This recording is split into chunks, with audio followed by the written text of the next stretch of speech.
बघा मी किती छान इडली बनवलेली आहे। तर आता हीच इडली मी तुम्हाला सांगणार आहे की आपण कशी स्टेप बाय स्टेप एकदम परफेक्ट इडली बनवायची आहे। तर चला बघूया।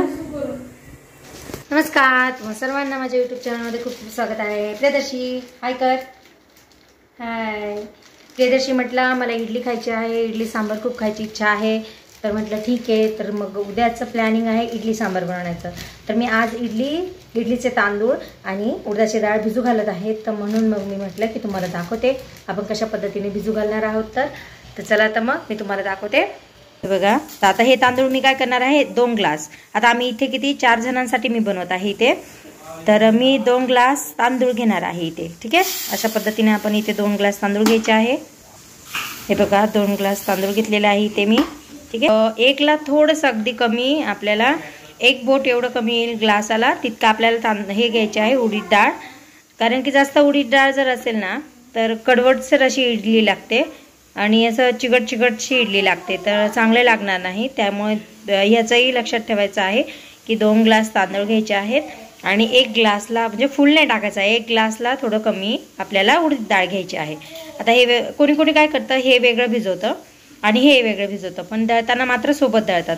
तर आपण काही हरकत नाही, एकत्रही दळलं तरी काही विषय नसतो आणि वेगवेगळं दळलं तरी काही विषय नसतो। तर आपल्याला काय करायचं आहे, आता मी हे एकत्रच टाकून देणार आहे। निवडले आहे 4 ते 5 पाण्याने स्वच्छ धुवून घेणार आहे एकदम व्यवस्थित, की त्याचं पूर्ण जे पॉलिश असते ती सर्व निघून जाईल। आणि मग जेणेकरून जर भिजले ना तांदूळ आणि उडीद डाळ तर काय होतं, तेच पाणी आपल्याला वापरता येतं दळताना व्यवस्थित। आणि तेच पाणी जर वापरलं ना दळताना तर इडली खूप छान आमते, इडलीचं पीठ। तर मी तुम्हाला पुढे दाखवणारच आहे। तर चला आपण आता हे स्वच्छ तांदूळ धुवून घेऊ स्वच्छ आणि भिजू घालून ठेवू। गोष्ट मला सांगायची आहे की उकडा तांदूळ वापरतात काही काही जण। उकडा तांदूळाने सुद्धा खूप छान इडली होते, खूप फुगते, चविष्ट लागते। तर जरी उकडा तांदूळ नसतील ना तर साधे जे आपण तांदूळ खातो, जे भात वगैरे बनवतो ते तांदूळ यूज केले तर तेही खूप छान होतात। फक्त ते व्यवस्थित आंबण्याचा जो प्रोसेस असतो तो जास्त वेळ जरी असला ना ते त्याच्याने इडली खूप छान बनते। तुम्ही कुठलेही तांदूळ टाका, मग त्याच्याने काय होतं की व्यवस्थित आंबलं तर छान फुगते, टेस्टही येतो, जो आंबटसर टेस्ट असतो तो येतो, जसं की हॉटेलमध्ये येतो त्या पद्धतीने येतो। तर चला मी तुम्हाला व्यवस्थित दाखवून देते की मी कुठले तांदूळ यूज करत आहे, कशा पद्धतीने कुठल्या वेळेला भिजू घालायचे आहेत, हे सर्व मी तुम्हाला ह्या व्हिडिओमध्ये सांगणार आहे। पद्धतीने आता भिजू घालणार आहे मी स्वच्छ 4 ते 5 पाण्याने तांदूळ धुतले आहे। बघा किती नितळगार दिसत आहेत। तुम्ही अशा पद्धतीने धुवून घ्यायचे आहेत। 7 वाजता भिजू घालून ठेवते आणि किती वाजता तर 12 वाजेला मी काय करणार आहे दळून घेणार आहे व्यवस्थित। तर दळताना मी त्याच्यात काय मिक्स करणार आहे हे तुम्हाला दाखवते।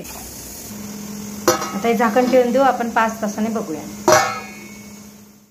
हे बघा तांदूळ मस्त 5 तास झालेले आहेत भिजून, व्यवस्थित तांदूळ भिजले गेलेले आहेत। हे बघा, बघू शकता तुम्ही किती छान भिजलेले आहेत। हे बघा अशा पद्धतीने मस्त भिजू द्यायचे आहे। आणि आता हे जे आहे एकीकडे मी पोहे घेतलेले आहे, 1 वाटी पोहे घ्यायचे आहे, त्यालाही स्वच्छ धुवून भिजू घातलेले आहेत, एकदम मऊसर झालेले आहेत। आणि आता काय करायचं आहे, हे दोघी मिक्स करून घेऊ आणि मस्त दळून घेऊ बारीक, बरंचसं बारीकचं दळून घ्यायचं आहे छान। तर आता दळून घेते, तुम्हाला दाखवते मी आता। हे बघा मी इथे तांदूळ टाकलेले आहेत। आता हे जे पोहे भिजवलेले आहे मी ते थोडे थोडे करून मिक्स करणार आहे प्रत्येकीच्या। तर अशा पद्धतीने मी आता हे दळून घेते आणि हेच पाणी टाकायचं आहे आपल्याला दळताना, दुसरं पाणी नाही टाकायचं आहे।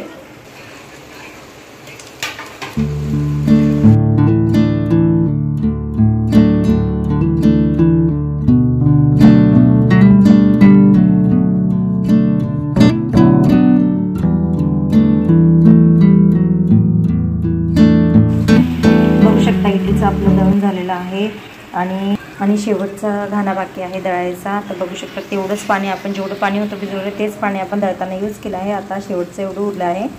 तर अशाच पद्धतीने तुम्ही घरी दळायचं। तर आता हे शेवटचंही दळून घेऊ आपण। आता सर्व आपली प्रोसेस व्यवस्थित झालेली आहे, तुम्ही बघितली पण आहे आपण कशा पद्धतीने केले आहे। आता हे काय करणार आहे मी मस्त पॅक झाकण ठेवणार आहे त्यावर व्यवस्थित गरमीत। आता हे ठेवायचं आहे आपल्याला पातेलं आणि सकाळी मी सकाळी तुम्हाला आता दुसऱ्या दिवशी हे दाखवते की कशा पद्धतीने आपलं बॅटर बनणार आहे। हे बघा अशा पद्धतीने पूर्ण पॅकचं झाकण ठेवायचं आहे आपल्याला अशा पद्धतीने। आता आणि त्यावर आहे ना एखादी जड वस्तू अशी ठेवून द्यायची तुम्हाला, जेणेकरून बाहेरची हवा आत जायला नको आणि व्यवस्थित आंब्याला हवं, म्हणून त्यामुळे थोडंसं जड काहीतरी ते ओझं ठेवून द्यायचं। आणि आता हे उद्यापर्यंत आपल्याला बघायचं आहे। तर उद्या मी तुम्हाला दाखवते कशा पद्धतीने आपलं बॅटर बनतं। अशा पद्धतीने दगड ठेवला होता त्याच्यावर की हवा बाहेरची हवा वगैरे जाता कामा नाही, मस्त पॅक बसलं पाहिजे म्हणून मी हे दगड ठेवला होता. तर आता आपण हे सर्व काढू. हे बघा किती फुलल्यासारखं बघा. हे बघा किती आमला आहे, व्यवस्थित पूर्ण प्लेटीला देखील लागलेला आहे. अशा पद्धतीने बघू शकता तुम्ही, कारण आपण तेवढा वेळ ठेवला आंबण्यासाठी आणि म्हणजे ते किती 15 ते 16 तास भिजू घातलं होतं आपण व्यवस्थित. बघा किती छान फुललं आहे, आंबट सर्वास येतोय. आणि मेन म्हणजे काल पाऊस चालू होता, खूप थंड वातावरण होतं तरीसुद्धा खूप छान आंबलेलं आहे. तर आता हे व्यवस्थित मिक्स करून दाखवतो मी तुम्हाला. बघा किती हलकं आणि किती स्मूथ, बघा किती आंबलं आहे, काहीच टाकले नाही, काहीच.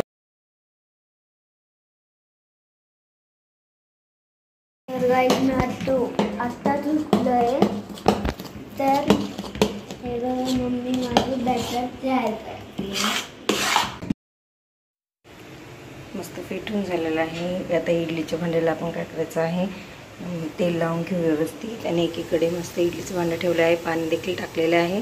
आता आपण इडल्या टाकूया.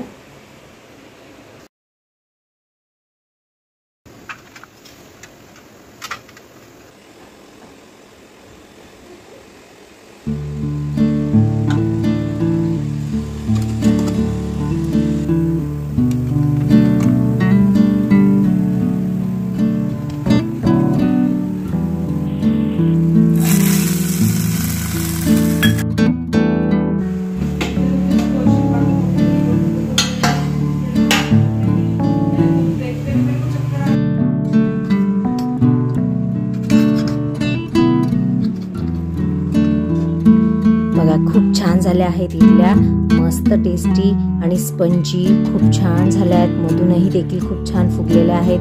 बघू शकता तुम्ही, अशा पद्धतीने स्ट्रक्चर झालं इडलीचं. तर अशी सिंपलशी अशी रेसिपी आज मी तुम्हाला सांगितली आहे. माझ्या सांगण्याची पद्धत जर तुम्हाला आवडली असेल तर नक्कीच माझ्या व्हिडिओला लाईक करा, सबस्क्राईब करा. तर अशा नवीन नवीन रेसिपीसोबत आपण पुन्हा भेटतच राहू. तोपर्यंत बाय, खात राहा आणि मस्त राहा.